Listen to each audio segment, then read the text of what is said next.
Hello friends, this is SP Singh and welcome to smarter everyday. तो प्यारे दोस्तों, BEd first semester में जो आपका फर्स्ट पेपर है उसमें वेदांत दर्शन और शिक्षा यह आपका टॉपिक है जो कि बहुत इंपॉर्टेंट है। यहाँ से आपका शॉर्ट क्वेश्चन भी बन सकता है और लॉन्ग क्वेश्चन भी बनता है। ठीक है, तो अगर शॉर्ट क्वेश्चन और लॉन्ग अगर दोनों पूछ लेता है तो आपके 20 नंबर यहाँ से पक्के हो जाते हैं। कानपुर यूनिवर्सिटी में शॉर्ट क्वेश्चन 5 नंबर का, लॉन्ग क्वेश्चन 15 नंबर का है। ठीक है, तो ये वेदांत दर्शन और शिक्षा, यहाँ से आपको क्वेश्चन 110% मिलेगा ही मिलेगा। आइए इसको समझते हैं। इससे पहले वाली क्लास में हम लोगों ने शिक्षा क्या है, शिक्षा का विवरण क्या है, दर्शन क्या है, इन सभी चीज़ों को बहुत अच्छे से हम लोगों ने समझ लिया है। आइए वेदांत दर्शन और एजुकेशन की बात करते हैं। वेद, ब्राह्मण, आरण्यक और उपनिषदों के गहन और विस्तृत दार्शनिक चिंतन का अंतिम सार ही वेदांत दर्शन है। कहने का मतलब वेद हो, ब्राह्मण, आरण्यक, उपनिषद, इनके गहन और विस्तृत दार्शनिक चिंतन, इसका गहन और विस्तृत दार्शनिक चिंतन का जो अंतिम निष्कर्ष निकलता है वही वेदांत दर्शन है। मतलब इनका विस्तृत, इनमें जो गहराई है, जो इनका विस्तृत ज्ञान है, उसका जो कंक्लूजन है वही वेदांत दर्शन है। यानी कि वेदों का जो सार तत्व है वही वेदांत है। आई बात समझ में? ठीक है, आगे बढ़ते हैं। वेदांत दर्शन के प्रवर्तक महर्षि वेद रायण व्यास हैं। कौन है? महर्षि वाद रायण व्यास जो है ये वेदांत दर्शन के प्रवर्तक माने जाते हैं। उनके द्वारा रचित ग्रंथ ब्रह्मसूत्र इन समस्त ग्रंथों का सार तत्व है। उन्होंने क्या लिखा? ब्रह्मसूत्र ग्रंथ लिखा, जो वेद उपनिषदों का सार यानी मुख्य तत्व यही है।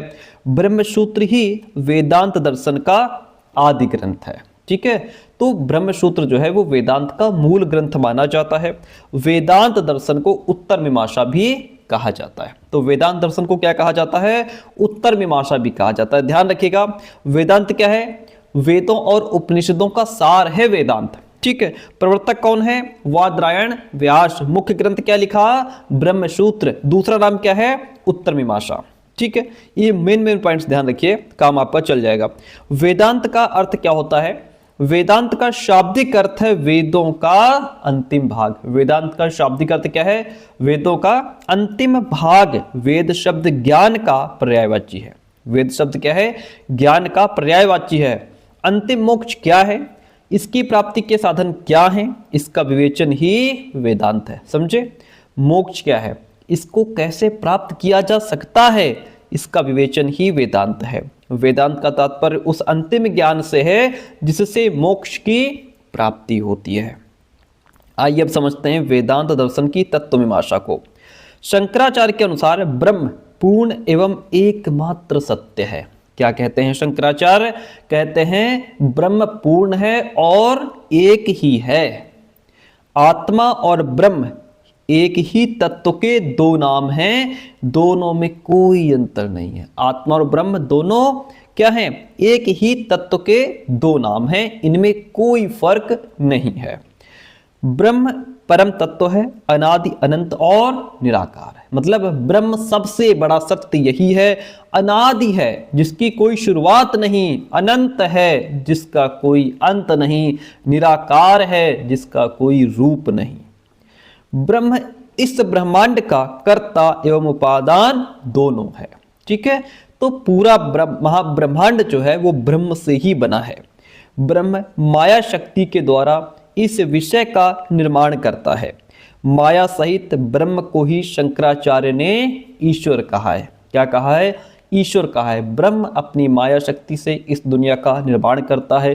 शंकराचार्य ने माया सहित ब्रह्म को ही ईश्वर कहा है। ब्रह्म की तरह आत्मा भी अपने में पूर्ण है। ठीक है, सर्वव्यापक, सर्वशक्तिमान और सर्वज्ञाता है। यानी कि आत्मा और ब्रह्म एक जैसे क्यों हैं? जैसे ब्रह्म क्या है? पूर्ण है। ठीक है, ब्रह्म की तरह आत्मा भी अपने आप में पूर्ण है, सर्वव्यापक, हर जगह है, सर्वशक्तिमान, सब कुछ कर सकता है, सर्वज्ञाता, सब कुछ जानता है। वैसे ही आत्मा भी अपने असली रूप में पूर्ण और दिव्य है। ठीक है, इतनी बात क्लियर है? Very good. आगे बढ़ते हैं। तो आपने इसमें ऊपर क्या समझा? इसमें आपने ये समझा कि ब्रह्म एक ही है और सब में है। आत्मा ब्रह्म दोनों अलग नहीं है। ब्रह्म जो है वो हमारा अनादि है, अनंत है, निराकार है। माया के साथ वही ब्रह्म ईश्वर कहलाता है। चलिए वेदांत दर्शन की ज्ञान मीमांसा की बात कर लेते हैं। बहुत बढ़िया। शंकराचार्य ने दो तरह का ज्ञान बताया है सर, एक अपरा बताया है, एक परा बताया है। अपरा लौकिक और व्यवहारिक ज्ञान, जो हम अपने जीवन को जीने के लिए अपना एक मतलब कि क्या कहते हैं, अपना भौतिक जीवन जीने के लिए जो ज्ञान हम प्राप्त करते हैं, जो शिक्षा प्राप्त करते हैं, जो व्यवसाय कर रहे हैं, ठीक है, अपना जो है कि घर चलाने के लिए जो हम काम कर रहे हैं, ये सारा क्या है, इसको अपने घर को चलाने के लिए, अपना जीवन जीने के लिए जो भी हम ज्ञान ग्रहण करते हैं वो सब अपरा ज्ञान। परा का मतलब आपका आध्यात्मिक ज्ञान, ठीक है। तो लौकिक और व्यवहारिक यानी कि दुनिया चलाने वाला ज्ञान। परा ज्ञान क्या होता है? आध्यात्मिक ज्ञान, आत्मा ब्रह्म से जुड़ा ज्ञान, ईश्वर को पाने वाला ज्ञान, वो होता है परा ज्ञान। व्यावहारिक सत्ता के अंतर्गत अपरा ज्ञान आता है, जो मनुष्य के व्यावहारिक जीवन को सफल बनाने में सहायक होता है। यानी कि व्यावहारिक ज्ञान क्या है? ये वो ज्ञान है जिससे मनुष्य अपनी जो उसका डेली लाइफ है उसको अच्छे से चला सकता है। कौन सा ज्ञान लेकर के? व्यावहारिक ज्ञान लेकर के, ठीक है। जैसे आपने साइंस पढ़ी, मैथ्स पढ़ी, क्यों पढ़ी? ताकि आप मैथ्स पढ़ी आपने ताकि आप इंजीनियर बन सकें, इंजीनियर बन करके आप अच्छा पैसा कमाएं, अपना घर परिवार चला सकें, है ना। साइंस पढ़ी आपने, डॉक्टर बने, डॉक्टर बन करके आप लोगों की मदद कर सकें, डॉक्टर बन करके आप पैसा कमा सकें, अपना जीवन यापन कर सकें, आपने व्यापार सीखा, तो ये सब व्यावहारिक ज्ञान है, ठीक है।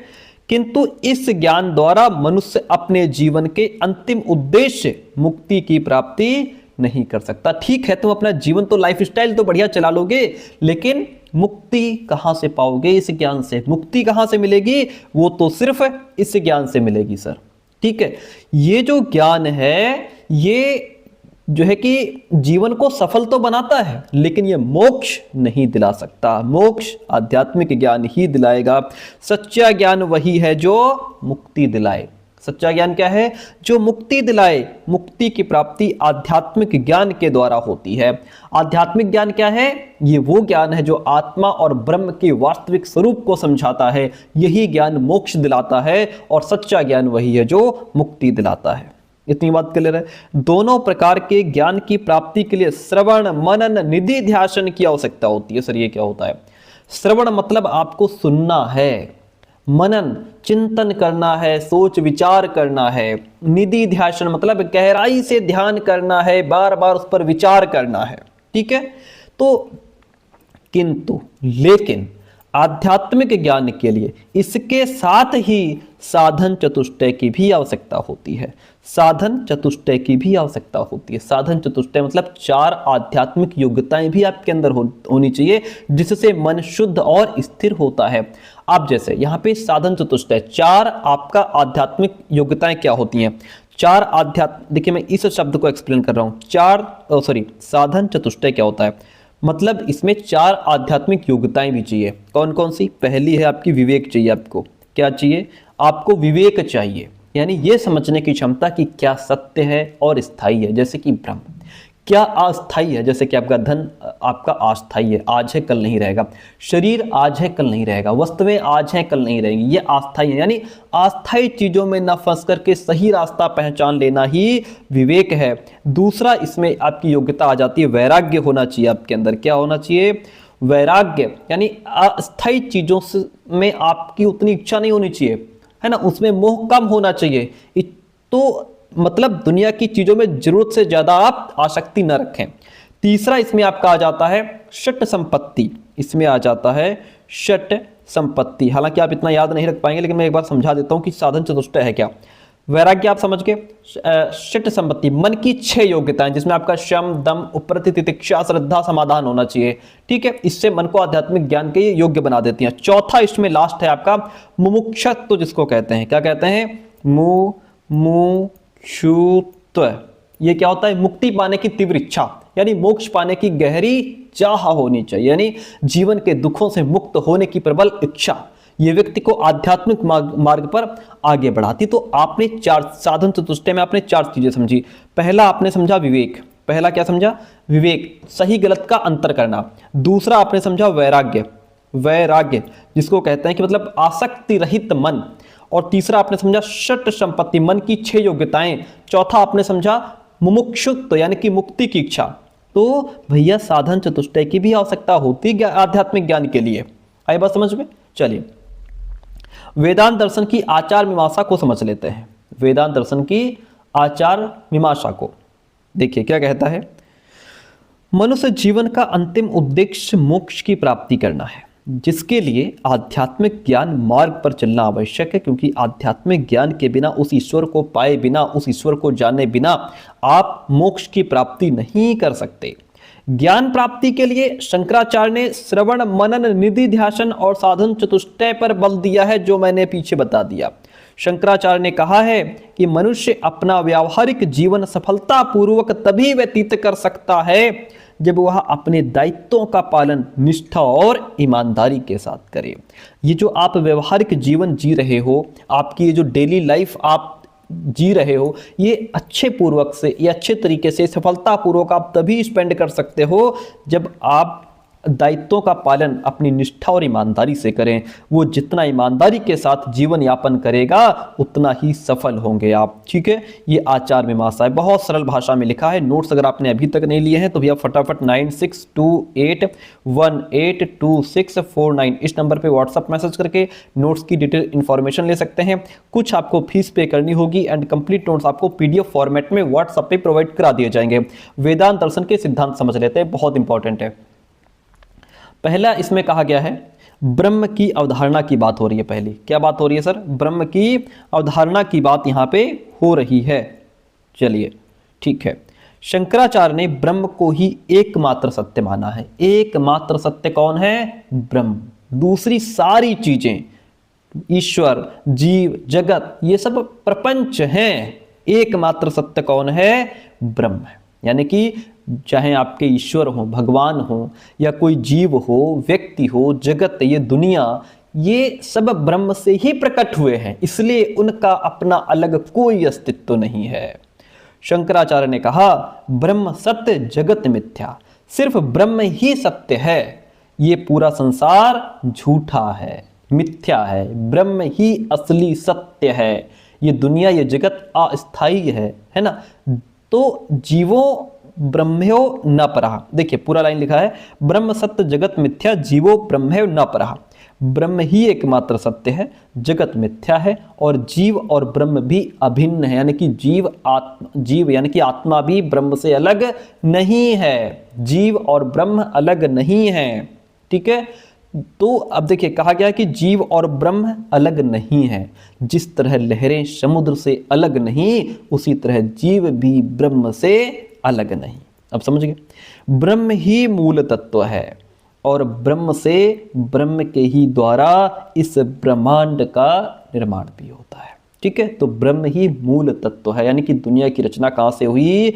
ब्रह्म से हुई है, और सब कुछ अंत में ब्रह्म में ही विलीन हो जाना, यह भी तय है। ठीक है, तो अब आप समझ गए। यहां पे आपने क्या समझा? ब्रह्म एक ही सत्य है, जगत अस्थाई है, जीव और ब्रह्म मूल रूप में एक ही है, सृष्टि ब्रह्म से ही बनी है, ब्रह्म में ही विलीन हो जाती है। जगत की अवधारणा की बात कर लेते हैं। देखिए कॉन्सेप्शंस ऑफ वर्ड। शंकराचार्य के अनुसार क्या कहा गया है? शंकराचार्य के अनुसार ब्रह्म सत्य जगत मिथ्या, जगत परिवर्तनशील है, ब्रह्म सत्य है, ये झूठ, संसार झूठा है, और ये जगत परिवर्तनशील है, इसमें परिवर्तन होना तय है। ठीक है, लगातार परिवर्तन होता रहता है, कुछ भी स्थायी नहीं है, स्टेबल नहीं है, उसका निर्माण भी होता है, नाश भी होता है। जिस चीज ने जन्म लिया है, जो क्रिएट हुई है, वो डिस्ट्रॉय भी होगी, नष्ट भी होगी, इसलिए यह अनित्य है, यानी कि नित्य नहीं है, स्थायी नहीं है, अस्थायी है, असत्य है। किंतु व्यवहारिक दृष्टि से जगत सत्य है। अगर तुम व्यवहारिक दृष्टि से देखोगे तो जगत सत्य है, क्योंकि हम क्या देखते हैं? ये संसार कितना प्यारा है, कितना अच्छा है, कितने अच्छे लोग हैं, कितने प्यारे लोग हैं, है ना, ये सब चीजें हम देखते हैं। ये क्या है? ऐसे देखोगे तो सत्य लगेगा, लेकिन है तो झूठा। आपकी इच्छा होगी कि मैं बहुत बड़ी बड़ी गाड़ी ले लूं, ये आईफोन चलाऊं, है ना, कितना प्यारा, कितनी लाइफ कितनी सुंदर लगती है, लगता है यही सब होना चाहिए, यही सब सत्य है। जबकि चाहे एक नहीं 10 लाख का फोन ले लो, वो भी डिस्ट्रॉय होगा, वो भी खराब होगा, ये संसार भी जो है कि एक ना एक दिन डिस्ट्रॉय होगा। तो ये क्या है, जगत व्यवहारिक दृष्टि से देखोगे तो सब सत्य ही लगेगा, क्योंकि इस जगत में रहकर मनुष्य ज्ञान, कर्म, भक्ति और मोक्ष की प्राप्ति भी तो करता है। माया की अवधारणा की बात कर लेते हैं। देखिए, आदिकाल से ही परम तत्व यानी परमात्मा के साथ एक परम शक्ति विद्यमान है जो माया कहलाती है। इसे अविद्या भी कहते हैं, अज्ञान भी कहते हैं। माया यानी कि अविद्या के कारण जीव ये भूल जाता है कि ईश्वर उसका सृजनकर्ता यानी कि पिता है। उस ज्ञान के कारण, उस माया अज्ञान के कारण, उस माया के पर्दे की वजह से व्यक्ति भूल जाता है कि मेरे को बनाने वाला कोई और ही है, वो है ईश्वर, अथवा उसका उससे कोई संबंध भी है, इस मनुष्य का उस ईश्वर से कोई संबंध भी है। इसी के फलस्वरूप जीव खुद को एक स्वतंत्र सत्ता मान बैठता है कि मैं ही सब कुछ हूँ, है ना। क्यों मान बैठता है? वो मान बैठता है अविद्या की वजह से, अज्ञान की वजह से अपने आप को सर्वे सर्वा मान बैठता है ना। जबकि है क्या, उसका मालिक कोई और ही है, वो है ईश्वर। और अपने शरीर, मन और इंद्रियों से वो सिमट जाता है। व्यक्ति को अपने अगले पल का भरोसा नहीं है, लेकिन वो खुद को ही सब कुछ मान बैठा है। ठीक है, जीव संबंधी अवधारणा की बात करते हैं, कॉन्सेप्शंस अबाउट इंडिविजुअल सेल्फ, जिसको हम जीव कहते हैं। चलिए देखिए, अद्वैत दर्शन के अनुसार जीव यानी प्राणी माया की रचना है, इसलिए जीव का कारण यानी माया अविद्या है। अज्ञान या माया के कारण जीव स्वयं को अपने शरीर का स्वामी मान बैठता है कि इस शरीर का मैं ही स्वामी हूं। इंद्रियों द्वारा शरीर जो भी कर्म करता है उसे यही माना जाता है कि जीव ने किया है। जीव और ईश्वर की बात करें तो जब ब्रह्म सगुण रूप में माया से संबंधित हो जाता है तो उसे ईश्वर कहते हैं। वह सर्वज्ञाता है, जो सब कुछ जानता है, सर्वव्यापक, हर जगह मौजूद है, सर्वशक्तिमान है, सब कुछ करने की शक्ति उसके अंदर है। आध्यात्मिक दृष्टिकोण से यानी कि जीव और आध्यात्मिक दृष्टिकोण से देखोगे तो जीव और ईश्वर में कोई अंतर नहीं होता, क्योंकि दोनों का असली रूप ब्रह्म ही है। सांसारिक दृष्टिकोण से दोनों में अंतर होता है। अगर देखोगे तो सांसारिक दृष्टिकोण से दोनों में अंतर है। ईश्वर माया यानी कि शक्ति को कंट्रोल करता है, मतलब माया उस पर हावी नहीं होती। जीव, जैसे यहाँ पे कहा गया है कि दोनों का संबंध माया से होता है, ईश्वर माया रूपी शक्ति पर नियंत्रण रखता है, जबकि जीव माया से नियंत्रित होता है। मतलब ईश्वर जो है वो माया यानी शक्ति को क्या करता है, नियंत्रित रखता है, मतलब माया उस पर हावी नहीं होती। जबकि जीव माया से नियंत्रित होता है, यानी कि जीव माया से प्रभावित भी होता है, नियंत्रित भी होता है। मतलब अज्ञान, मोह और जो दुख है, सीमाएं हैं आदि जीव पर असर डालती हैं। कुल मिलाकर के ब्रह्म और माया ही ईश्वर है। जीव और ईश्वर का मूल एक ही है, वो क्या है, वो है हमारा ब्रह्म है। ठीक है, फर्क सिर्फ इतना है, ईश्वर माया को नियंत्रित करता है, जीव माया से नियंत्रित होता है। ठीक है, इतनी बात क्लियर है, बहुत बढ़िया, आगे समझते हैं। चलिए वेदांत दर्शन और शिक्षा की बात कर लेते हैं। बहुत इंपॉर्टेंट, बहुत महत्वपूर्ण टॉपिक, और आपसे एग्जाम में ये 110% पूछा ही जाता है। कहता है वेदांत शास्त्र सभी शास्त्रों का शिरोमणि है। वेदांत शास्त्र जो है ये सभी शास्त्रों का शिरोमणि है, जिसमें समस्त वेदों का अंतिम लक्ष्य वर्णित हो वही वेदांत। जिसमें समस्त वेदों का अंतिम लक्ष्य, निष्कर्ष, निचोड़ जिसमें वर्णित है, जिसका वर्णन है, वही वेदांत है। चर अचर समस्त जगत का जो मूल कारण ब्रह्म है, उसका पूर्ण विवेचन इसी में निहित है। वेदांत दर्शन में संपूर्ण शिक्षा का संबंध ब्रह्म ज्ञान की प्राप्ति से है। वेदांत शिक्षा दर्शन के अनुसार शिक्षा के विभिन्न स्वरूप इस प्रकार हैं। कैसे? पहला है शिक्षा का तात्पर्य क्या है। देखिए, मीनिंग ऑफ एजुकेशन समझिए। पॉइंट कहता है कि अथातो ब्रह्म जिज्ञासा, ब्रह्म सूत्र का प्रथम सूत्र यही है। ठीक है, ब्रह्म सूत्र का प्रथम सूत्र क्या है? अथातो ब्रह्म जिज्ञासा। इस सूत्र के हिसाब से ब्रह्म जिज्ञासा को हम शिक्षा मान सकते हैं, यानी कि ब्रह्म को जानने की इच्छा हमारे अंदर जो है। ब्रह्म का ज्ञान प्राप्त करने से हमें आत्मा, जगत, पदार्थ, चेतन, जीव सभी का वास्तविक स्वरूप ज्ञात हो जाता है। जब हमारे अंदर एक जिज्ञासा होती है ब्रह्म को जानने की, और जब हम ज्ञान प्राप्त कर लेते हैं तो हमें इन सभी चीज़ों का वास्तविक रूप ज्ञात हो जाता है। शंकराचार्य के अनुसार मनुष्य जीवन का अंतिम उद्देश्य मुक्ति है, और इस मुक्ति के लिए उन्होंने ज्ञान मार्ग का समर्थन किया है। शिक्षा के विषय में उन्होंने उपनिषदीय विचार का समर्थन किया, और साविद्या या विमुक्तये को ही उन्होंने शिक्षा माना है। शिक्षा के उद्देश्य क्या हैं इसके हिसाब से, आइए समझते हैं। शंकराचार्य ने शिक्षा के जिन दो रूपों को स्वीकार किया है वो है अपरा और पराविद्या। क्या है? अपरा और पराविद्या है वो, ठीक है। अपरा विद्या का तात्पर्य व्यवहारिक शिक्षा से है, जो हम अपने जो है डेली लाइफ को स्पेंड करने के लिए जो ज्ञान प्राप्त करते हैं वो हमारा अपरा विद्या है। इसका उद्देश्य होता है शारीरिक विकास, यानी कि फिजिकल डेवलपमेंट हो, मन शुद्ध हो, है ना, हमारा मेंटल डेवलपमेंट हो, मस्तिष्क का विकास हो, ब्रेन डेवलप हो, बच्चे का इंटेलेक्चुअल डेवलपमेंट होना चाहिए, बच्चे के अंदर मोरलिटी आनी चाहिए, बच्चे का कैरेक्टर डेवलपमेंट होना चाहिए, व्यक्ति का वर्ण के अनुसार योग्य व्यवसाय की शिक्षा, जो जिस वर्ण में है उसके हिसाब से उसके योग्य उसको शिक्षा भी देनी है। इंद्रिय निग्रह और चित्त अपने मन की शुद्धि हो, और आध्यात्मिक विकास भी व्यक्ति के अंदर होना चाहिए। ये सारा काम किसका है? अपरा विद्या का, ठीक है। चलिए, पराविद्या का एक ही उद्देश्य है, मात्र एक, वो है व्यक्ति को अज्ञान या माया से मुक्त करके सत्य का ज्ञान कराना कि आखिर व्हाट इज द ट्रुथ, सत्य क्या है। इससे वो स्वयं सत्य असत्य और विद्या अविद्या के अंतर को समझ पाएगा। इससे वो अपने व्यक्तित्व की पूर्णता को प्राप्त कर सकेगा, और वह अपना सर्वांगीण विकास इसी के माध्यम से कर सकता है। आइए आप शिक्षण विधियों की बात कर लेते हैं। बहुत बढ़िया, बहुत ही इम्पोर्टेंट। चलिए फटाफट से समझ लेते हैं। श्रवण विधि की बात करते हैं। शिष्य को ऐसे वातावरण में रखना कि वह गुरु की बात को ध्यानपूर्वक निर्विघ्न होकर के सुन सके, इसको कहते हैं श्रवण विधि। फिर है मनन विधि। गुरु ने जो बताया है उसको मन ही मन दोहराया जाए, चिंतन किया जाए, उस पर विचार किया जाए, और अपने मूल तत्वों को स्मृति में लाना, उसको अपने ध्यान में लाना है। प्रश्नोत्तर विधि की बात करते हैं। इसमें शिष्य और गुरु के बीच क्वेश्चन आंसर होना चाहिए, यानी कि टीचर क्वेश्चन पूछ रहा है, बच्चे आंसर दे रहे हैं, बच्चे डाउट्स अपने टीचर के साथ क्लियर कर रहे हैं, तो ये प्रश्नोत्तर द्वारा शिष्य की शंकाओं का निवारण, उसके डाउट्स को भी क्लियर किया जाना चाहिए। तर्क विधि की बात करें तो इस विधि में गुरु तर्क देकर छात्रों के डाउट्स और उनके अंदर की जो एक कौतूहल है, जो उलझन है, उसको दूर कर सकता है।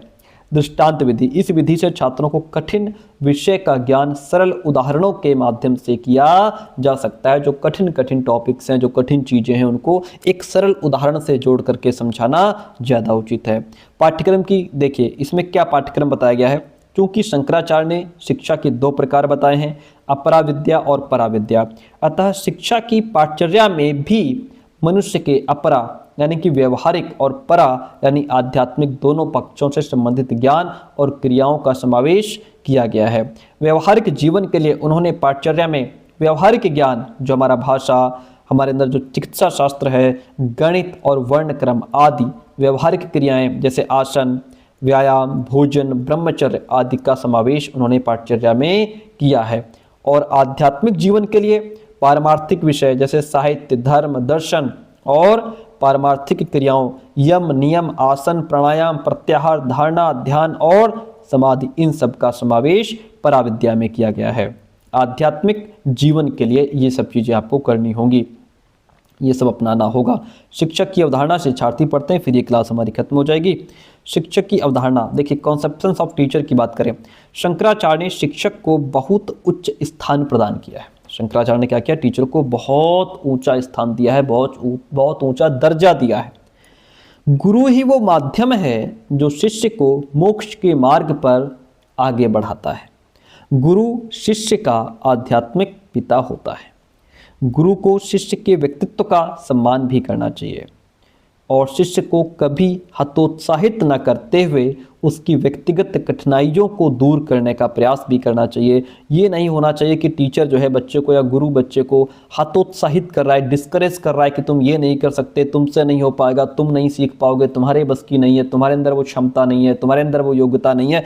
ऐसा नहीं, जो भी उसकी व्यक्तिगत कठिनाई है, वो किसी सब्जेक्ट में कमजोर है, वो किसी चीज को समझ नहीं पा रहा है, तो उसको दूर करने के लिए आप उसको व्यक्तिगत रूप से सलाह दें। ठीक है, वह छात्र की पात्रता की परख करने वाला हो कि आखिर छात्र में कौन सी योग्यता है, यह किस फील्ड में अच्छा कर सकता है, ये पहचानने की क्षमता टीचर के अंदर होनी चाहिए। और उसके सुख दुख का साथी भी बने। कौन? गुरु। शिक्षार्थी की बात करते हैं। देखिए, शंकराचार्य के वेदांत दर्शन के अनुसार गुरु के समान शिष्य को भी अनंत ज्ञान और शक्ति का स्रोत माना गया है कि जो शिष्य है वो भी, उसके अंदर भी अनंत ज्ञान है, अनंत शक्ति का खजाना है। शंकर छात्र को ब्रह्मचारी और अंतर्वासी का नाम देते हैं। सच्चा शिष्य वही है जो अपनी इंद्रियों पर नियंत्रण कर लेता है, अपने मन को कंट्रोल में रखता है, अपने मस्तिष्क को कंट्रोल में रखता है ना, अपनी इच्छाओं को कंट्रोल में रखता है। वेदांत दर्शन अद्वैतवासी होने के कारण शिक्षार्थी को ब्रह्म का अंश मानता है।